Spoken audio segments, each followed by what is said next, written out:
Assalamualaikum warahmatullahi wabarakatuh. Bagaimana kabarnya hari ini anak-anak? Alhamdulillah kalau baik ya.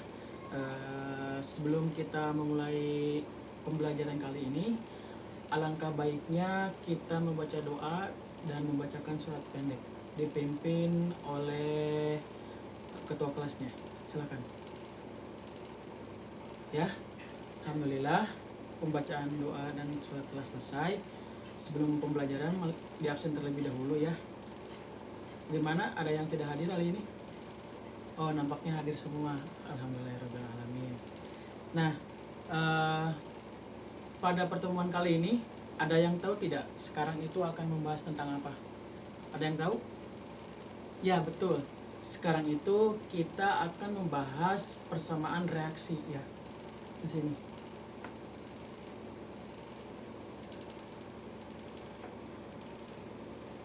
Nah, persamaan reaksi. Pernah nggak kalian itu memperhatikan bagaimana garam itu terbentuk? Nah, proses pembentukan garam itu ada kaitannya dengan persamaan reaksi. Oleh karena itu, pada pertemuan kali ini kita akan membahas persamaan reaksi yang termasuk di dalamnya itu ada bagaimana reaksi itu terjadi, pasal-pasal dalam persamaan reaksi, serta bagaimana caranya untuk menyetarakan persamaan reaksi. Nah, oke, langsung saja kita ke pembahasan materi persamaan. Dalam persamaan reaksi ini, hal yang paling penting yang harus kita ketahui itu adalah apa yang dimaksud dengan reaktan dan apa yang dimaksud dengan produk. Nah, reaktan itu apa? Reaktan itu adalah senyawa-senyawa yang direaksikan. Sedangkan produk adalah hasil dari senyawa yang direaksikan tersebut. Nah, seperti contoh seperti ini, A ditambah B menghasilkan C ditambah D. Nah, A ditambah B ini merupakan reaktan. Karena apa? Karena A dan B ini berada di sebelah kiri anak panah. Berarti A dan plus B ini adalah senyawa-senyawa yang direaksikan. Sedangkan C dan D ini, C plus D ini adalah senyawa hasil dari reaksi antara A plus B. Nah, dalam persamaan reaksi ini tentu senyawa-senyawa banyak berbentuk, pasanya itu banyak ya. Nah, di sini terdapat 4 pasa dalam senyawa yang disimbolkan dalam persamaan reaksi. Yang pertama itu ada S. S itu adalah solid. Solid itu untuk senyawa yang berbentuk padat. L itu senyawa untuk yang berbentuk cair. G itu untuk senyawa yang berbentuk gas. Sedangkan Aki itu senyawa yang berbentuk larutan. Nah, dalam persamaan reaksi dan reaksi kimia ini banyak jenisnya ya. Di antaranya adalah ada reaksi metatesis, ada reaksi penggabungan, ada reaksi penguraian, dan masih banyak lagi reaksi. Nah, oke, demikian pemaparan dari Bapak. Nah, sekarang kita bikin kelompok ya. Kita buat kelompok. Per orangnya itu buat sampai 5 kelompok. Dikarenakan satu kelas ini berjumlah 40 orang, berarti satu kelompoknya itu 8 orang ya. Silakan dibuat terlebih dahulu. Nah, silakan duduk sesuai per kelompoknya. Setelah itu, Bapak akan memutarkan sebuah video pembelajaran mengenai persamaan reaksi tersebut. Silahkan disimak, kemudian silahkan diskusikan dengan teman sekelompoknya ya terlebih dahulu. Silahkan. Halo guys, di video kali ini kita akan belajar mengenai penyetaraan reaksi kimia.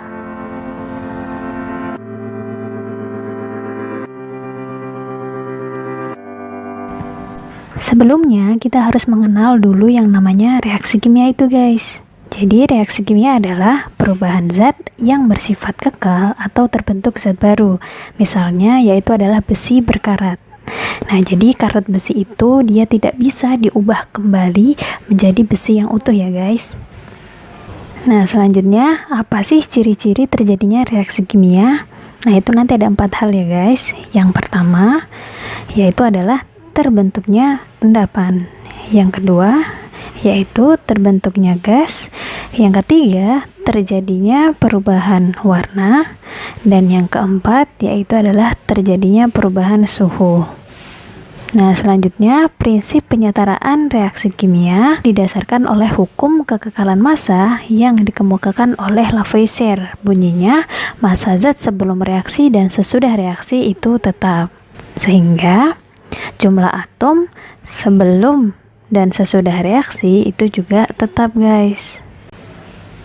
Dalam persamaan reaksi, kita mengenal yang namanya fase atau wujud zat dalam reaksi kimia. Nah, ini ada 4 fase. Yang pertama yaitu adalah solid, simbolnya S, yaitu adalah padatan. Yang kedua yaitu adalah liquid, simbolnya L atau cairan. Yang ketiga yaitu adalah aqueous, simbolnya Aki, yaitu larutan. Dan yang keempat yaitu adalah gas, simbolnya G. Kemudian istilah-istilah yang terdapat dalam persamaan reaksi. Nah, ini perlu kalian ketahui. Yang pertama yaitu ada reaktan atau disebut dengan reaksi, yaitu zat sebelum reaksi. Yang kedua yaitu ada produk atau hasil reaksi, yaitu zat sesudah reaksi. Yang ketiga yaitu adalah koefisien, yaitu jumlah molekul atau atom yang terlibat dalam reaksi. Terakhir yaitu adalah indeks, yaitu jumlah atom dalam satu molekul. Selanjutnya, ini ada persamaan reaksi kimia bisa kita lihat. Nah, untuk yang dilingkari warna merah itu menunjukkan koefisien. Lalu, untuk yang dilingkari warna hitam itu menunjukkan indeks. Dan untuk yang dilingkari warna kuning itu menunjukkan wujud atau fase zat. Nah, dari persamaan reaksi ini, kita bisa menentukan yang pertama reaktannya yaitu Na dan H2O. Dan untuk produknya yaitu adalah NaOH dan H2. Nah, bagaimana sih cara menyetarakan persamaan reaksi itu? Nah, yang pertama yaitu dengan cara sederhana. Untuk cara sederhana, yang pertama kali kita setarakan yaitu adalah kationnya, yang kedua ada anion, ketiga hidrogen, dan yang keempat adalah oksigen atau disingkat dengan KH. Nah, kalian juga bisa menyetarakan melalui logamnya dulu, kemudian non logam, lalu ada hidrogen, dan terakhir oksigennya. Untuk lebih jelasnya, kita langsung masuk ke contoh soalnya ya guys. Oke guys, untuk contoh soal yang pertama, nah di sini kakak akan menjelaskan menggunakan cara sederhana. Oke, selalu diingat ya guys, untuk penyetaraan reaksi kimia, jumlah atom sebelum reaksi harus sama dengan jumlah atom sesudah reaksi ya guys. Nah oke, untuk langkah pertama kita harus menentukan yang termasuk logamnya terlebih dahulu. Nah di sini yang termasuk logam yaitu adalah Al atau aluminium. Nah, jika sudah tidak ada logam yang lain, langkah selanjutnya kita mencari yang termasuk non logam. Non logamnya di sini yaitu adalah Cl atau klor. Nah, jika sudah tidak ada non logam yang lain, baru kita lihat atom H-nya atau hidrogen. Nah, jika sudah, lalu kita lihat Al sebelum reaksi. Jumlah atomnya ada 1 ya guys. Lalu Al setelah reaksi di sini juga ada 1. Itu artinya reaksi A untuk Al itu sudah setara guys. Oke, lanjut untuk Cl. Cl sebelum reaksi terdapat 1 atom dan sesudah reaksi terdapat 3 atom guys. Nah, itu artinya sebelum reaksi dan sesudah reaksi Cl itu belum setara. Supaya setara berarti kita cari KPK-nya. Yang kekurangan kita kalikan dengan 3. Nah, KPK-nya kita jadikan sebagai koefisien di depan HCl di sini guys. Itu artinya reaksi untuk Cl sudah setara. Lalu untuk atom H, oke, kita lihat atom H sebelum reaksi. Di sini jumlahnya ada 1 guys. Namun karena terdapat koefisien di depannya, itu artinya 1 dikalikan dengan 3. Nah, berarti H-nya ada 3. Lalu untuk di sebelah kanan, nah jumlah atom H-nya ada 2 guys. Nah, itu artinya H-nya juga belum setara. Supaya setara berarti kita cari KPK-nya, berarti 2 dikalikan dengan 3/2 guys. Nah, nanti itu dijadikan sebagai koefisien di depan H2. Ini artinya reaksinya sudah setara. Oke, lalu kita lihat ke dalam reaksi yang sudah kita setarakan tadi. Di sini masih terdapat pecahan 3/2. Kita harus merubahnya menjadi bilangan bulat dan sederhana. Oleh karena itu, supaya reaksinya menjadi bilangan bulat, kita kalikan semuanya dengan 2. Oke, berarti reaksi akhirnya yaitu adalah 2Al fasenya solid atau padat ditambah dengan 6HCl fasenya aquos atau larutan menjadi 2AlCl3 fasenya aquos atau larutan ditambah dengan 3H2 fasenya gas. Untuk cara yang kedua yaitu adalah cara aljabar. Nah, supaya kalian tidak bingung apa sih cara aljabar itu seperti apa, nah kita langsung ke contoh soalnya saja ya guys. Di sini ada K2CO3 direaksikan dengan AlCl3 menjadi Al2CO3 3 kali ditambah dengan KCl. Oke. Nah, di sini kita akan mengerjakan soal tersebut menggunakan cara aljabar saja guys. Nah, kenapa saya menggunakan cara aljabar? Karena cara aljabar itu bisa digunakan untuk reaksi yang sederhana maupun reaksi yang kompleks. Reaksi kompleks di sini artinya reaksinya panjang dan melibatkan banyak unsur.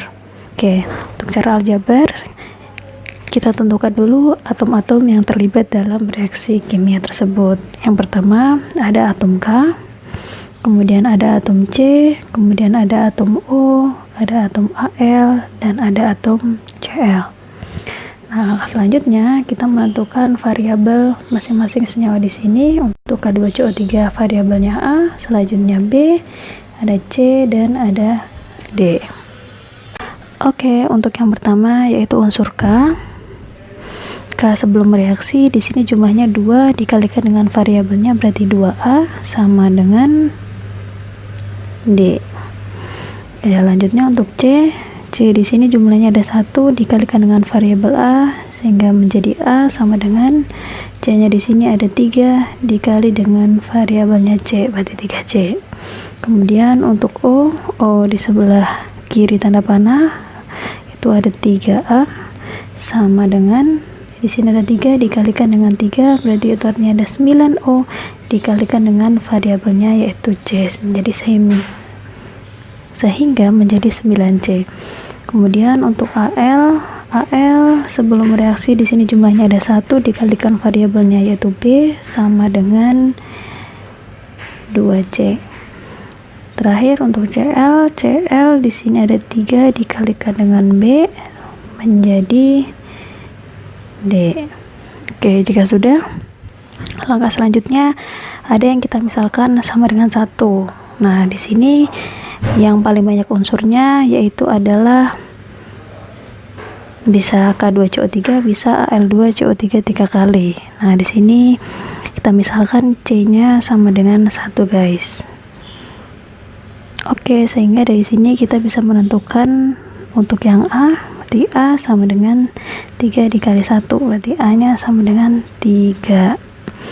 Oke, untuk selanjutnya kita bisa mencari untuk unsur K di 2A berarti 2 dikali 3 sama dengan D, itu artinya D nya sama dengan 6. Oke, untuk yang B kita bisa mencarinya menggunakan ini berarti B sama dengan 2 dikali 1 berarti B nya sama dengan 2. Oke guys, berarti semua variabel sudah ketemu sehingga di sini A-nya sama dengan 3. Oke, kita ganti variabel-variabelnya. Oke, A-nya di sini sama dengan 3, B-nya sama dengan 2, C-nya sama dengan 1, dan D-nya sama dengan 6. Oke guys, cukup mudah kan untuk penyetaraan reaksi kimia? Jika kalian ada pertanyaan seputar penyetaraan reaksi kimia, kalian bisa menuliskannya di kolom komentar. Baik, setelah kalian berdiskusi, silakan paparkan hasilnya dalam pemutaran video tersebut. Silakan dari kelompok 1 sampai kelompok 5 ya. Silakan dimulai dari kelompok 1. Maju ke depan. Nah, alhamdulillah semua kelompok sudah selesai untuk memaparkan mengenai pemutaran video tersebut. Setelah itu Bapak akan memberikan soal evaluasi tentang persamaan reaksi tersebut. Silakan diisi terlebih dahulu. Alhamdulillah telah diisi. Jadi persamaan reaksi ini adalah persamaan yang terjadi pada setiap senyawa-senyawa kimia. Nah, dalam persamaan reaksi ini kita harus lebih paham dan harus mendetail pahamnya. Karena apa? Karena persamaan reaksi ini akan terus ada dalam selama kita melakukan pembelajaran kimia. Nah, alhamdulillah pembelajaran kali ini telah selesai. Bapak harap pembelajaran kali ini ada manfaatnya. Untuk minggu depan kita akan membahas hukum kekekalan massa ya, atau hukum Lavoisier. Baik, Bapak tutup. Bila taufiq wal hidayah. Wassalamualaikum warahmatullahi wabarakatuh. Waalaikumsalam warahmatullahi wabarakatuh.